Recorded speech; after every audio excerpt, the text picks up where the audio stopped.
Assalamualaikum warahmatullahi wabarakatuh.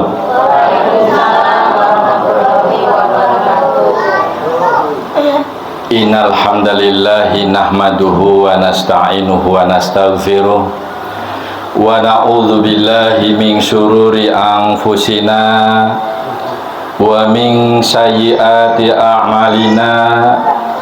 May yahdihillahu fala mudhillalah wa may yudlil fala hadiyalah. Asyhadu an la ilaha illallah wahdahu la syarikalah wa asyhadu anna Muhammadan abduhu wa rasuluh. Qala Allah Ta'ala fi kitabihil karim, a'udzu billahi minasyaitonir rajim. Laqad kana lakum fi rasulillahi uswatun hasanah liman kana yarjullaha wal yawmal akhir wa dzakarallaha katsira. Yang artinya, sungguh pada diri Rasulullah benar-benar ada contoh terbaik, suri teladan terbaik. Untuk siapa? Untuk kita yang mengaku dirinya muslim, dan juga bagi orang-orang yang mengharap rahmat Allah dan kedatangan hari kiamat, serta yang banyak mengingat Allah. Ini mohon seperti biasa ibu-ibu bisa membuka di dalam Al-Quran, Quran surat Al-Ahzab ayat 21. Karena ayat ini melandasi judul tentang kajian pada siang menjelang sore ini. Sebelum kita mulai, tiada lantunan yang paling indah sebagai seorang muslim, kita memanjatkan puji syukur kehadirat Allah Subhanahu wa Ta'ala dengan mengucap Alhamdulillahirabbil alamin. Segala puji bagi Allah, Tuhan seru sekalian alam, ya. Kemudian yang kedua, kita sebagai muslim disyariatkan atau dituntun ya oleh Allah supaya sering bersolawat, ya. Semoga salam sejahtera atau salawat itu tetap tercurah kepada tauladan kita yang terbaik untuk hidup kita, yaitu Kanjeng Nabi Muhammad Shallallahu Alaihi Wasallam. Begitu juga salawat dan salam semoga tercurah kepada para sahabat-sahabatnya, para keluarganya, dan insya Allah Allah kucurkan pula kepada kita semua sebagai umat yang setia dan selalu menjalankan risalah atau ajaran-ajaran terbaik dari beliau, yaitu Al-Islam. Para hadir yang dirahmati Allah, ya, ini supaya singkat. Sebenarnya tema ini kalau kita bicarakan sampai tuntas, ini harus ada 3 episode, 3 pertemuan. Mudah-mudahan dalam satu pertemuan kita bisa menyelesaikan. Para hadir, ibu-ibu dan bapak-bapak yang dirahmati Allah, semoga Allah senantiasa memberikan semangat, menumbuhkan kesuburan untuk gemar taklim, ya, taklim kepada kita, mencari ilmu, karena hidup dengan ilmu akan dimudahkan oleh Allah Subhanahu wa Ta'ala. Kita perlu belajar dari apa? Dari ikan laut. Tahu ya ikan laut ya Bu ya? Coba, apa saja yang bisa Zian, ikan laut apa saja? Ingat enggak? Kakak Rania, paus. Nah, kata Dede Rania, Kak Rania itu katanya ikan laut contohnya ikan paus. Maka ada guyon sedikit supaya kita tidak ngantuk. Ada beberapa dongeng, ya, dongeng guyonan, ya. Kalau kita belajar dari ikan paus, katanya kita apa nggak salah? Karena ikan laut semuanya sudah beragama Kristen semua. Ya, percaya nggak? Karena apa? Di laut itu ada ikan terbesar namanya paus. Jadi yang lebih kecil dari paus jadi orang Kristen semua, jadi pengikutnya paus. Nah ini betul tadi contohnya oleh Kak Rania ya. Pinter ya. Perlu dapat hadiah nggak nih? Perlu ya? Oh ya. Nah, kita nanti pengajiannya interaktif saja supaya ini hanya sekedar guyon. Kenapa kita harus belajar dari ikan laut? Para hadir yang dirahmati Allah, cerita ini pernah digagas oleh salah satu ulama besar yang pernah kondang di Indonesia. Ya, ini mudah-mudahan cerita dongeng yang menjadikan tuntunan atau bisa diikuti. Ikan paus, ikan-ikan yang lainnya ada di laut, ketika hidup, ya, ini akan berbanding terbalik kondisinya dengan ikan yang sudah mati. Artinya kalau yang hidup, ikan yang ada di laut, meskipun dikeem dina cai laut anu asin, ya, rasanya kalau kita makan kira-kira asin apa tidak? Tidak asin kalau belum dikasih garam. Itu karena ikan masih hidup. Nah, berbeda dengan ikan yang sudah mati. Tahu nggak ikan yang sudah mati? Kita belajar dari pepetek ya. Karena ikannya sudah mati, ketika diberi asin, dikeem kucai asin atau dibikin asinan, maka akan asin. Tapi kalau ikan yang sudah mati diberi asam, maka rasanya akan kecut ya. Nah, begitu juga kalau ikan yang sudah mati dijadikan manisan, akan rasanya jadi manis. Nah, ini menjadikan gambaran ya. Kenapa ayat ini menjadi landasan hukum untuk kajian siang menjelang sore hari ini ya? Karena sahabat-sahabat kita ada yang masih betul-betul bersemangat mengikuti tata cara ikan paus ya. Tahu nggak maksudnya? Jadi bisa jadi dengan acara maulid itu, kemudian yang tadinya karena rajanya ikan laut itu adalah paus, jadi yang kecil-kecil jadinya Kristen semua. Nah, ini biasanya cerita ini diangkat oleh seorang tokoh Nasrani dengan berhari Natal, dengan memperingati hari kelahiran Isa Al-Masih, sehingga mengumpulkan banyak orang. Di sana tumbuh silaturahim, tumbuh persatuan umat Kristiani, sehingga besarnya umat Kristen itu tidak lepas dari acara-acara peringatan Maulid. Ini keliru, belum ke sana. Cerita besarnya umat Islam itu dengan digagas dan disemangati dengan peringatan Natalnya Isa Al-Masih yang diyakini sebagai Tuhan anak. Nah, berangkat dari ini semua sejarah, kemudian umat Islam sebagian ada yang ikut-ikutan niru, nyontek, latah, mimiluan, sehingga meskipun tidak ada tuntunan, tidak ada perintah ya, kemudian umat Islam sebagian ada yang ikut-ikutan. Orangnya di sana punya Natal, kita juga punya Maulid. Padahal pengertian Maulid itu sebenarnya bukan memperingati.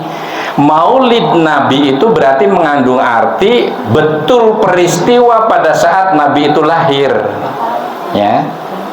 Tapi kalau kita mau memperingati hari lahirnya Nabi, mestinya harus ada kata Idul Maulid Nabiullah Muhammad Shallallahu Alaihi Wasallam. Ini kalau belajar Lughatul Arabiyah. Ini punten, ini belajar sedikit tentang Lughatul Arabiyah. Punten Mas Mahmud, ini ada Al Ustadz nih, teman saya.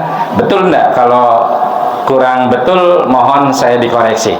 Kalau belajar dari segi tata bahasa Arab, kalau kita belajar berid maulud Nabi ya, beridil atau beridul maulid Nabi, yaitu kita memperingati peristiwa lahirnya Kanjeng Nabi. Tetapi kalau maulid Nabi berarti kita harus mengetahui bahwa terjadinya atau lahirnya Nabiullah Muhammad SAW tepat pada tanggal 12 Rabiul Awal. Tahunnya tahun gajah. Kenapa? Nanti kita jelaskan berikutnya. Nah, tadi peristiwa yang saya sampaikan tentang belajar dari ikan laut, maka ada peristiwa yang perlu kita petik. Jadilah seperti ikan laut. Meskipun dikeem bertahun-tahun, tapi dia tetap tidak terpengaruh menjadi asin. Artinya hati kita itu tetap harus hidup seperti hidupnya ikan laut yang ada di Sagara, Cek Sundaman. Nah, untuk menghidupkan hati kita supaya tetap beriman, maka kita harus rajin-rajin menuntut ilmu, sehingga perintah thalabul ilmi fardhatun ala kulli muslimin wal muslimat, ini hukumnya wajib. Kemarin yang nonton nobar ya, nonton bareng di Masjid Al-Ittisam. Di sana pendiri Muhammadiyah Kiai Haji Ahmad Dahlan pada tahun 1912, ini supaya paham ya, berdirinya Muhammadiyah tahun 1912. Nah, itu menggagas. Kala itu kaum wanita hanya adanya sekitar di kasur, di sumur, di dapur, ya. Dan apa? Dan ngekepan maturan anu aya di kasur, itu cuma sebegitu aja ruang lingkupnya. Tapi peradaban itu kemudian mulai digagas bahwa kewajiban berilmu itu wajib pula bagi muslimah, baik kaum wanita. Nah, yang dulu dan sekarang pun ada konteks sahabat-sahabat kita yang mengatakan sudah, kalau jadi wanita ya sunnatullahnya katanya cukup hanya seputar urusan kasur, dapur, sumur ya. Tetapi dengan bermuhammadiyah kita alhamdulillah, terutama kaum wanita diangkat derajatnya berdasarkan tadi ya, kewajiban berilmu itu wajib pula untuk kaum wanita, sehingga pada ta'lim seperti ini pun kaum wanita wajib dan getol kudu sering ngaji untuk merawat hati supaya tetap hidup, jangan sampai kayak pepetek atau peda. Nah, kenapa?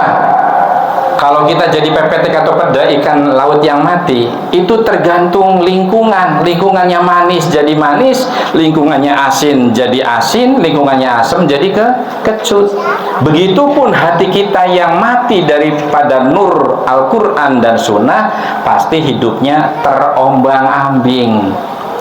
Lamun kenal jeung para sinden, pinter ngibing jeung sawer. Lamun kenalna jeung orang-orang yang suka menjadi aliran Katolik, ini punten guyonan sedikit ya, bukan kita berniat menghujat. Katolik tahu nggak aliran Katolik? Aliran Katolik itu aliran orang-orang yang hobi nyekek botol terus buncelik. Itu namanya Katolik. Nyekek botol, pegang botol nenggak, kemudian matana buncelik, mabok maning. Nah ini ya, itu dia akan ikut. Tetapi kalau dia dekat dengan para alim ulama, kemudian para santri, kemudian para orang-orang yang soleh, dia ikut-ikutan seperti orang soleh. Tetapi solehnya soleh sesaat. Ketika campur lagi dengan kelompok-kelompok yang mungkarot, yang kufar, yang tidak sering bersyukur, dia akan ikut mudah terombang-ambing. Berbeda dengan hati kita yang hidup seperti ikan laut ya, kita akan teguh meskipun kita diterpa angin, diterjang ombak, insya Allah akan kokoh bagaikan karang di tengah lautan. Meskipun kita diterpa angin, tetap tegak seperti pohon cemara atau beringin. Diterpa angin, tetap tangguh, tegar, dan kokoh. Itulah manfaatnya orang-orang yang hati dan jiwanya tetap hidup, apalagi mencontoh seperti laqad kana lakum fi rasulillahi, ya, fi rasulillahi uswatun hasanah liman kana yarjullaha wal yaumal akhir wa dzakarallaha katsira, kata Allah. Sungguh betul-betul diri Rasulullah itu benar-benar suri teladan yang baik bagimu, yaitu bagi orang-orang yang selalu mengharap rahmat Allah dan kedatangan hari kiamat, serta banyak mengingat Allah dan yang akan diselamatkan oleh Allah Subhanahu wa ta'ala. Nih, sampai sini sebagai mukadimah.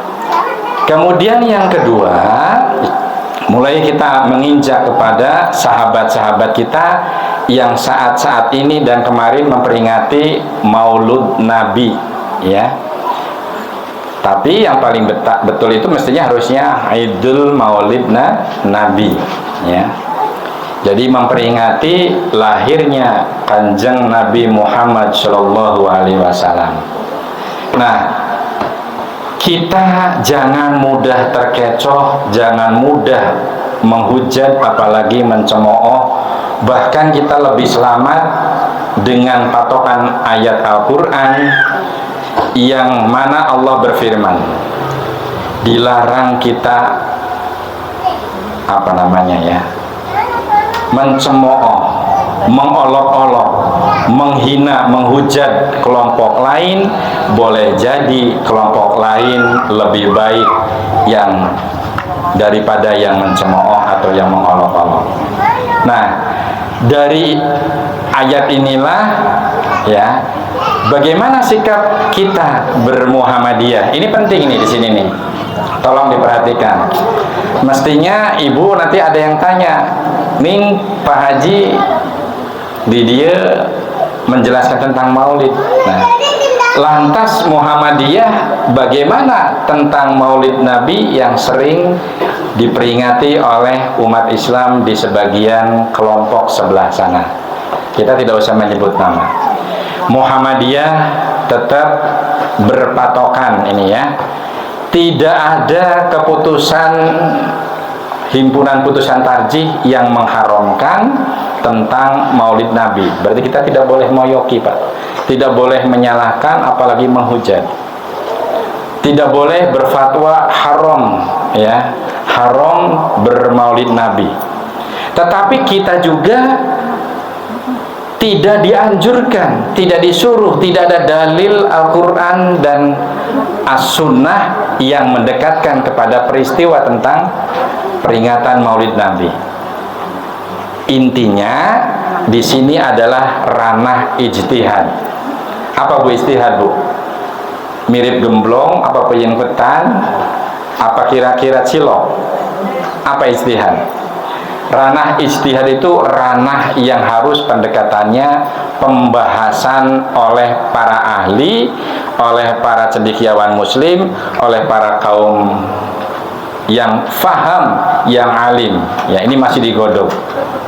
Jadi sementara Muhammadiyah itu berpatokan tidak boleh mengharamkan, dan kita pun tidak boleh gampang ikut-ikutan tentang pelaksanaan Maulid Nabi.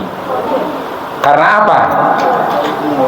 Intinya Muhammadiyah memberi pesan, ketika memang betul kita peringatan apapun yang terjadi pada peristiwa Maulid Nabi, kita berpatokan kepada tata cara atau proses pelaksanaannya. Jangan sampai pada saat memperingati Maulid Nabi itu, ini fatwa dari Muhammadiyah, ya, hati-hati, karena hal ini tidak ada perintahnya. Kalau kita misalnya sekarang contoh kajian ini kita tepat pada bulan Maulid, ya, pada saat proses pelaksanaannya sangat dilarang, ya, memperingati Nabi misalnya dengan cara-cara yang menabrak ajaran Al-Quran dan As-Sunnah. Contohnya banyak, Bu, ya. Pada saat Maulid Nabi di daerah-daerah lain gitu, ya, itu berkumpul di suatu tempat yang dianggap keramat misalnya, Atau kita bermaulid Nabi, ngaji mah ngaji, mendengarkan ceramah keagamaan, tapi ternyata ada pengasapan, ya, ada asap kemarin waktu paus ya, acara di GBK. Itu kan ada itu yang kayak model teko Aladin tuh ya, keluar asap itu diputarkan, terus ayat cai dicepret-cepretkan itu loh. Itu ada, tidak ada ajaran, tidak ada perintah di hadis. Nah, ini yang harus hati-hati.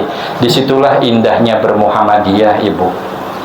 Kalau tidak ada perintah, tidak ada tuntunan dari sunnah, sebaiknya lebih baik kita menghindari, itu lebih selamat, karena akan terjebak kepada yang disebut bid'ah, ya.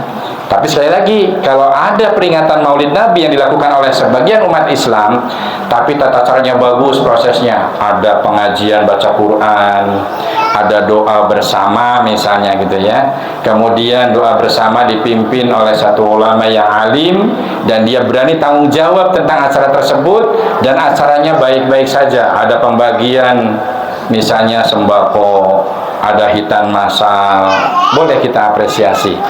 Tapi sejatinya kalau Muhammadiyah lebih baik kalau tidak ada perintah, lebih baik dialokasikan kepada ibadah-ibadah yang lain. Itu untuk bijaknya atau menjaga persatuan umat Islam. Ulah siling poyok nyabunya, nyapa? Urang moyokan kanu ngalakonan moyokan ka urang. Allah dasar jamaah Muhammadiyah cenah tahlilan haram, padahal kita tidak pernah mengharamkan, tapi mereka sering gitu ya menyampaikan bahwa Muhammadiyah mah anti tahlil, anti maulid, padahal orang Muhammadiyah itu paling rajin bertahlil. Coba bayangkan, setiap sholat itu membaca la ilaha illallah berapa kali? Itu sholat maktubah. Kalau 17 rakaat berarti minimal 1 rakaat berapa baca kita la ilaha illallah? Tapi kalau di sebelah sana la ilaha illallah, kadang-kadang mulutnya boleh berkata la ilaha illallah, tapi hatinya tidak sejalan dengan lisannya, ya.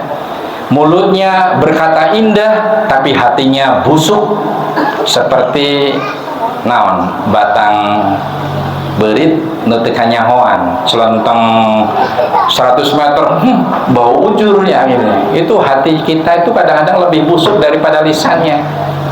Coba kalau kita tarik la ilaha illallah, la ilaha illallah, coba artinya apa, Bu? Tiada Tuhan selain Allah, tiada ilah atau yang disembah kecuali Allah. Tapi kenyataannya mereka yang sering lisannya la ilaha illallah ini banyak, Bu. Sok dihitung di pasar Wage, siapa pedagang yang tidak pernah datang ke dukun? Benang dihitung, Bu. Siapa para pejabat yang tidak datang kepada para tokoh peramal dan pendoa? Katanya kiai setengah dukun, setengah kiai setengah dukun. Kok kiai tapi ngaladangan kitab primbon, ya. Jadi dasar hukumnya bukan Quran dengan sunnah. Kadang-kadang kitab parimbon dipakai ku para alim, para kiai. Nah, ini berarti setengah kiai, setengah dukun. Selamat datang, ahlan wa sahlan Mas Madi. Nanti ini siap-siap ngisi tentang akidah bermuhammadiyah, ya, gantian. Baik, Ibu, inilah tentang Maulid Nabi itu sebenarnya untuk di kalangan Islam bermuhammadiyah. Ini kita tidak diajarkan atau tidak diperintah untuk bermaulid Nabi. Tetapi ketika ada sahabat-sahabat kita yang melaksanakan, kita tidak boleh menghujat atau menghinanya. Itu akan lebih baik, ya. Jadi lamun misalnya boga jang nyinta takir, jang nyin ambeng gitunya, sampai ambeng 1 juta ambeng, Bu. Ada, Bu, kadang-kadang peringatan Maulid Nabi nyun takir, banjir ku takir, mubadir. Sampai ditendang-tendang kawas main sepak bola ku barudak, Bu. Ini kan perbuatan yang mubadir. Niatnya baik tapi hasilnya jadi busuk. Jadi hati kita jadi buruk. Nah, itu yang dimaksud seperti itu. Tapi lamun orang suruh nyieun masjid nyieun musola. Coba lamun nyieun takir suruh saimah 10 takir, wah pas rebut Pak hade-hade. Nah hari nyieun masjid suruh nyumbang semen training sakit cenah, aduh can gajihan tanggal kolot, aduh ieu satoran kudu tanggal sakieu saanu dan sebagainya. Ini bukti bahwa kekeliruan menghadapi ibadah itu masih kalah dengan budaya. Ya, ini sekedar mengingatkan. Jadi ini mumpung di bulan Maulid. Bulan Maulid ya masih ya ini ya? Masih. Nah ini kita bedah tentang Maulid. Nah, kenapa sahabat-sahabat kita itu memperingati? Karena memang betul, karena saking bagusnya contoh dari Rasul, kita menghormati Kanjeng Nabi. Nah, kita yang bermuhammadiyah menghormatinya mungkin tidak dengan cara bermaulid seperti yang lain, tapi dengan apa? Belajar bagaimana Nabi berdakwah, belajar bagaimana Nabi memimpin keluarga, belajar bagaimana Nabi berdagang. Nabi pada saat umur belum saat berdagang sudah diajak oleh pamannya ke negeri Syam untuk belajar berdagang. Nah, yang tercermin apa pada saat dagang? Bu, nu ieu mah palebah biritna copong saeutik. Nah, mana hargana ieu mah rada murah. Nah, ini yang masih utuh harganya 1.000. Kalau yang ini agak bolong paling 800.000. Sampai seperti itu. Dalam hal timbangan, Nabi itu jujur, dalam hal meteran apalagi. Makanya diurang mah. Kemarin saya lihat istri ya, meuli getuk, nah deh, getuk Sokaraja ya, karena ada pesanan dari mbah, dari ibu saya. Diingat-ingat we bising poho. Karena menghormati permintaan orang tua, padahal tak sibuk, tak capek genya. Tapi karena ada pesan dari orang tua, kajen cenah hirup pikuknya bu, ingat be bising tutup manten age plesirna ulah sweating bisi. Ini mah kadang-kadang orang tua kan kadang-kadang hatinya itu gampang katuon ya, gampang tersinggung, padahal yang muda itu betul-betul sibuknya untuk kemaslahatan umat, tapi gara-gara ibunya tidak pernah ditengok maka gegelendang. Nah ini gegelendang itu adalah doa.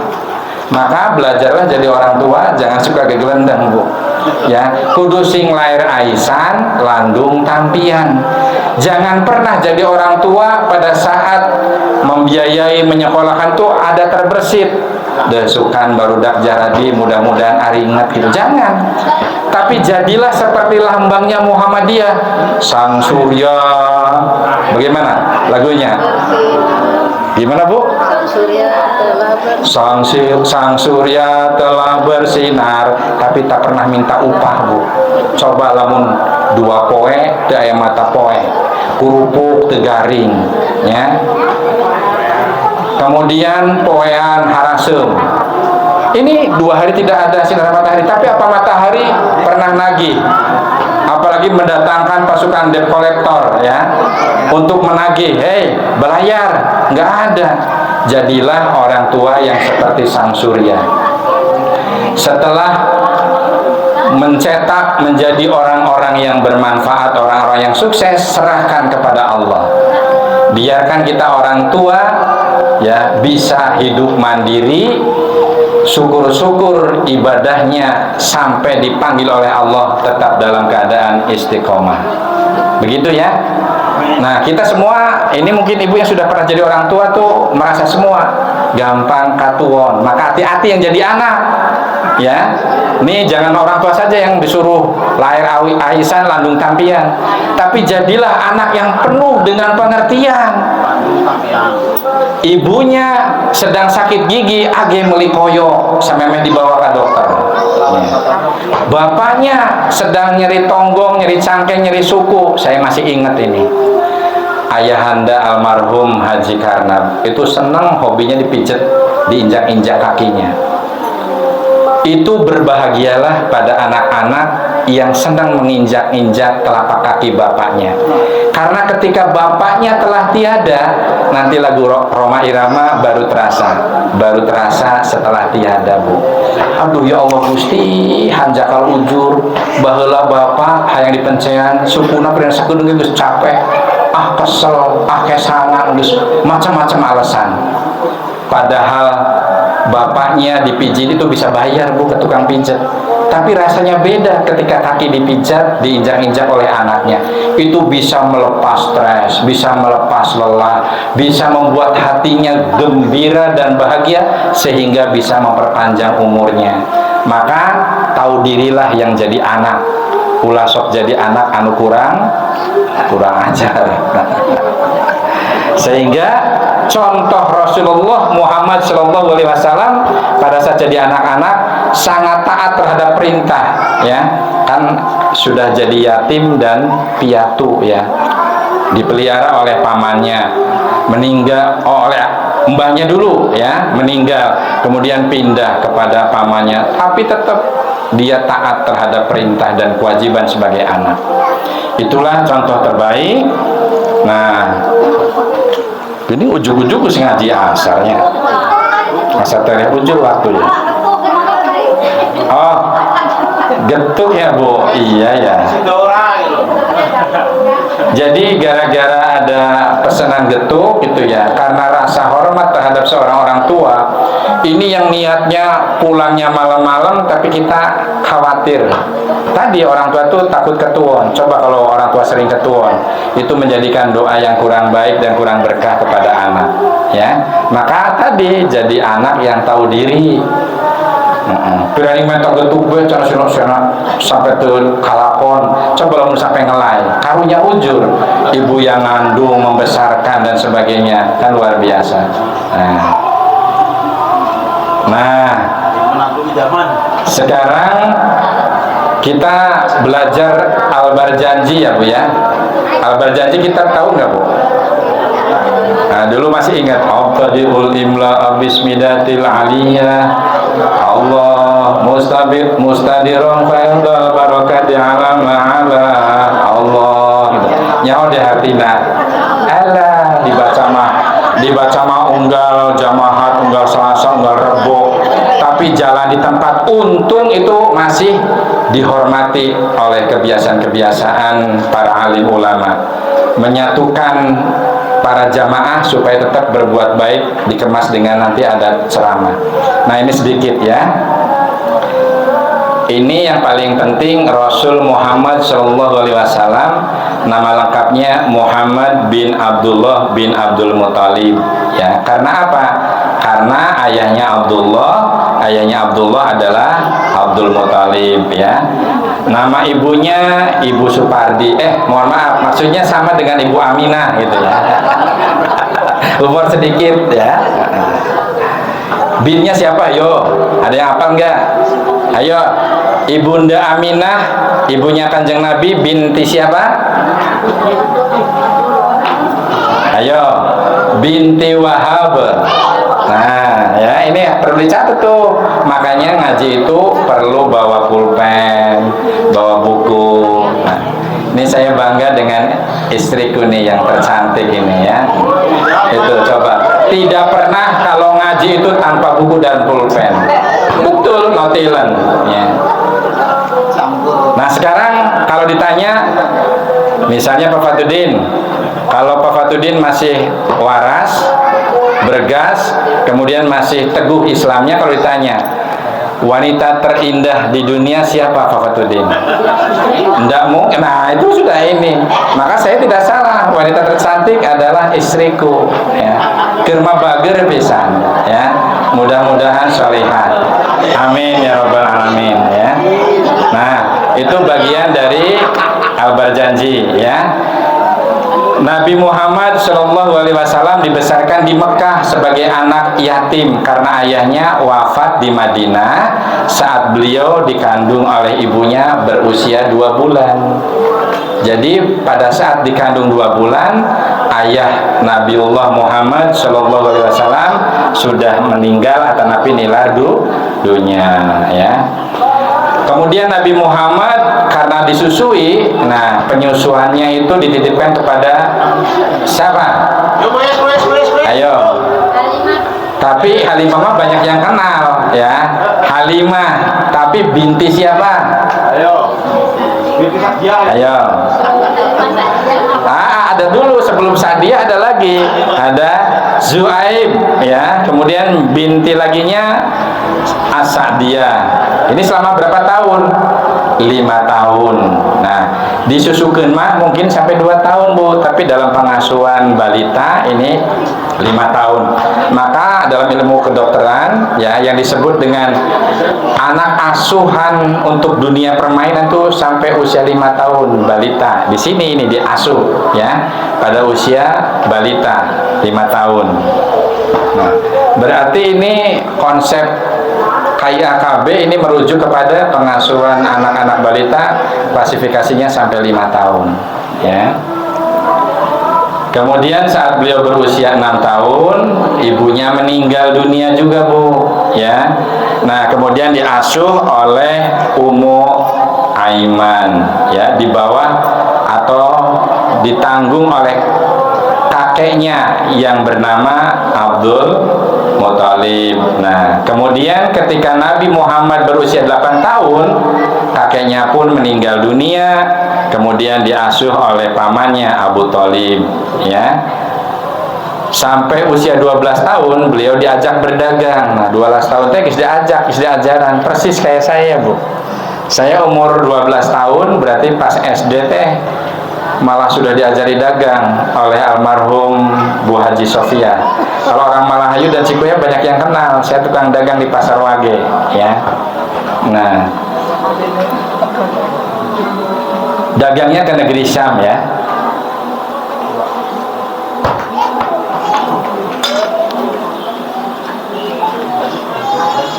Pada tahun ke-15 beliau pernah ikut dalam peperangan Fijar yang terjadi di suatu tempat antara Nahlah dan Taif ini. Jadi Nabi juga belajar berjihad. Ketika beliau berusia 25 tahun, beliau kembali melakukan perjalanan ke Syam dengan membawa barang dagangan milik Khadijah binti siapa? Binti Khuwailid ya. Dan kemudian bertemu dengan rahib ya, rahib itu bernama Nastur ya, dan dia pun memahami adanya keistimewaan pada diri Rasulullah. Kira-kira apa saja keistimewaan Nabi? Ada tanda putih di mana? Di belakang lehernya ya. Kemudian ketika berjalan selalu dinaungi oleh awan. Jadi itu usah meuli payung kalau orang Malahayu ya. Setelah pulang dari negeri Syam, beliau menikah dengan Khadijah binti Khuwailid ya, yaitu tepatnya pada 2 bulan sesudah kedatangannya. Saat itu Siti Khadijah usianya berapa, Bu? Sudah menjelang nini ya. Jadi 40 tahun. Nah, Nabi berarti nyontoan. Jadi lamun kawin pertama teh ulah anu cenos heula ya. Nek ini sunnah, milihna teh karangda heula. Nah, supaya kumaha? Ieu cek orang Malahayu mah supaya teu usah ngajaran, Bu. Ya. Lain ngajaran di kasur bae nih, pikirnya udah ngeres nih.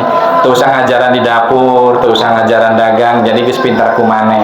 Nah, tapi ini hanya peristiwa saja. Lanjut ya, Bu. Pada usia 35 tahun Nabi Muhammad dipercaya untuk meletakkan batu Hajar Aswad di Ka'bah. Ya, diingat-ingat tuh. Berarti pada umur 35 ya. Ini belum diangkat menjadi rasul ya, baru menjadi risalah kenabiannya itu di sini 35 saja, belum menjadi rasul ya. Nanti kita kenapa menjadi pemimpin yang matang itu harus 40 tahun? Nah, ini kita merujuk kepada sunnah Nabi ya. Nah, ini sedikit lagi nih. Baru pada usia 40 tahun beliau itu menyendiri atau berhalwat ya di Gua Hiro, dan kemudian menerima Bu Wahyu maksudnya ya, bukan Bu Wahyu, menerima wahyu ya. Ini jangan salah paham jamaah nanti, karena wah Pak Toha itu kok menerima Bu Wahyu. Yang menerima Bu Wahyu Pak Toha, tapi yang menerima wahyu hanya Nabi Muhammad Shallallahu Alaihi Wasallam pada usia 40 tahun. Nah, sekarang kalau di Indonesia ada fenomena, belum 40 tahun dipaksakan mau jadi pemimpin, kumaha nyunah henteu? Jawabannya terserah Anda, ya. Akibatnya sekarang fufu fafa ya. Nah, ini sudah contoh. Kenapa kita termasuk menjadi pemilih dan menjadi pemenang di Indonesia? Nah, berarti tadi jiwa atau ruh hatinya itu mati seperti ikan laut. Tergantung yang dekat, dekatnya dengan penguasa yaitu ikut-ikutan milih. Nah, karena gara-gara 50.000 uliba kabeh milih yang tidak nyunah, ya. Nah, turun ayat atau turun surat, ya, potongan dari surat Al-Alaq ayat 1 sampai 5. Iqra bismi rabbikal ladzi khalaq. Nah, ini kalau qaf di pertengahan ini iqronya sedang-sedang saja, tetapi kalau mawaqaf berarti iqra bismi rabbikal ladzi khalaq, ya. Bacalah dengan menyebut nama Tuhanmu yang menciptakan. Khalaqal insana min 'alaq, ya. Dia menciptakan manusia dari segumpal darah. Iqra wa rabbukal akram, bacalah Tuhanmu lah yang maha mulia. Berarti kalau kita rugi dagangnya, pengen jabatannya mulus, pengen banyak rezeki, pengen punya anak soleh solihah, prosesnya dulu, ikhtiarnya dulu, baru berserah diri hanya kepada siapa? Gening masih anu kadukun. Nah, ya. Orang Banjarnya. Cariosnya di dia aya juru kunci Gunung Asem. Nah, awas hati-hati ini, ya. Orang Banjar daratan apa? Ya. Orang Banjar. Khalaqal insana min 'alaq, yang mengajar manusia dengan pena, ya. Alamal insana malam ya'lam, ya.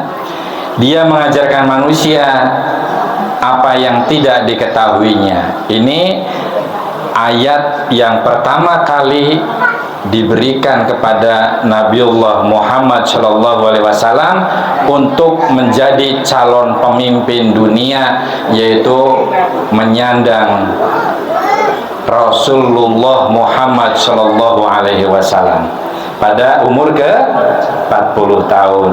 Nah, selama 3 tahun Rasulullah berdakwah secara sembunyi-sembunyi, bu, lalaunan heula, ya, haharewosan heula, siri, ya, pelan-pelan, tidak terang-terangan. Kemudian turunlah surat Al-Hijr, ya, ayat 94, ya. Jadi surat ke-15 bisa dilihat di Quran, surat ke-15 ayatnya ayat 94, ya. Fasda' bima tu'maru wa a'rid 'anil musyrikin, kata Allah begitu, ya. Maka sampaikanlah wahai Muhammad secara terang-terangan segala apa yang diperintahkan kepadamu dan berpalinglah dari orang yang musyrik, sehingga terjadilah deklarasi Madinah atau yang disebut dengan tahun berhijrahnya Nabi Muhammad beserta para pengikutnya, ya. Kemudian beliau disuruh berdakwah secara terang-terangan. Pada tahun ke-10 terjadi peristiwa Amul Husni. Ada yang tahu? Amul Husni itu wafatnya Abu Thalib, ya, paman yang paling dicintainya, yang melindungi perjuangan serta dakwah Rasul, dan istri yang tercinta yang hartanya ditasarufkan untuk berdakwah, untuk berjuang membantu Nabiullah menegakkan Islam, yaitu Siti Khadijah, meninggal dalam saat yang bersamaan. Kemudian terjadi pula peristiwa Isra Mi'raj untuk melakukan perintah sholat 5 waktu. Nah, itu yang disebut Amul Husni. Wafatnya Abu Thalib dan Siti Khadijah, ker pusing-pusing, ker susah-susah, ker betul-betul sedang bersedih hati, ya, kemudian diperintah Isra Mi'raj. Nah, pada tahun ke-10 Hijriah Nabi Shallallahu Alaihi Wasallam melakukan haji wada, ya. Kemudian setelah itu beliau jatuh sakit dan beliau wafat pada usia 63 tahun. Siapa yang sudah lebihnya lebih dari 63 tahun usianya? Pak, sudah benar ya? Sudah lebih ya? Alhamdulillah, kalau sudah lebih dari 63 tahun berarti sudah mendapatkan bonus dari Kanjeng Nabi, dari Allah Subhanahu wa taala, ya. Nah, ini wafatnya beliau, ya, itu harus disyukuri, Bu. Bonus itu harus lebih banyak sholat, zakat, saum, ya. Kemudian kalau yang berhaji mampu laksanakan segera, meskipun sudah ini sudah aki-aki, insya Allah Allah akan memberikan jalan terbaik kalau betul-betul punya cita-cita dan punya niat yang lillahi ta'ala, ya. Wafatnya pada tanggal 12 Rabiul Awal tahun 11 Hijriah. Jadi lahir dan meninggalnya sama, ya, Bu, tanggal 12 Rabiul Awal. Nah, itu saja yang disampaikan, tapi kesimpulannya begini. Jadi dalam peringatan Maulid Nabi Muhammad SAW oleh para saudara-saudara kita yang ada di sebelah sana, dan kita yang mungkin tidak melaksanakan, tetap harus menumbuhkan rasa saling hormat menghormati. Dan intinya, ya, di dalam melaksanakan Maulid Nabi atau kita pada bulan-bulan Maulid Nabi berniat untuk mengingat dan mengenang kebaikan, kehebatan, keindahan dakwahnya Rasul, maka kita isi dengan kegiatan-kegiatan ibadah dan amal soleh. Itu saja yang bisa saya sampaikan, semoga bermanfaat, dan terima kasih atas perhatian. Mohon maaf atas segala kekurangan. Nasru minallah wa fatun qarib. Assalamualaikum warahmatullahi wabarakatuh.